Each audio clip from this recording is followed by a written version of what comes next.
నమస్తే,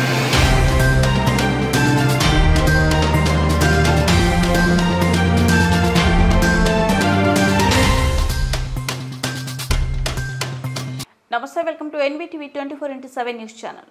యాదాద్రి భువనగిరి జిల్లా నారాయణపురం మండల కేంద్రానికి చెందిన సికిలమెట్ల శారదకు ఒక్కగానొక్క కూతురు సుమతేజ పుట్టుకతోనే మానసిక వికలాంగురాలు. 12 నెలల క్రితం శారద భర్త చనిపోవడంతో కంటికి రెప్పలా కాపాడుకుంటూ వచ్చింది. ఇటీవలే శారద కూడా అనారోగ్యానికి గురై మృతి చెందింది. దీంతో చిన్నారి పరిస్థితి దయనీయంగా మారింది.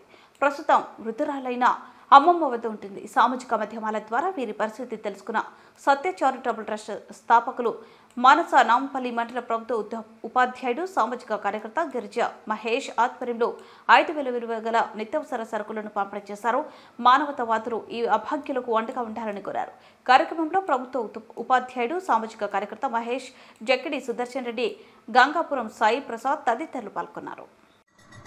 సత్యం చారిటబుల్ ట్రస్ట్ హైదరాబాద్ వారు మన ఈ గ్రామం సంస్థానారాయణపురం గ్రామానికి చెందిన మానసిక దివ్యాంగురాలు సుమతేజకు ఆమె యొక్క దీన పరిస్థితిని తెలుసుకొని 4,000 రూపాయల విలువైన నిత్యావసర సరుకులు అందజేయడం జరిగింది. మరి ఈ మానసిక దివ్యాంగురాలు మరియు వాళ్ళ అమ్మమ్మ సమస్యను ప్రభుత్వం దృష్టికి తీసుకెళ్ళి అందరూ దాతలు నెక్స్ట్ ప్రభుత్వం కూడా ఈ కుటుంబానికి డబుల్ బెడ్రూమ్ ఇల్లు ఇంకా ఏమైనా ప్రభుత్వం తరపున వారికి సహాయం అందజేయాలని నేను కోరుకుంటున్నాను. నేను నాంపల్లి మండలం దామర ప్రాథమికోన్నత పాఠశాలలో ప్రభుత్వ ఉపాధ్యాయునిగా పనిచేస్తున్నాను.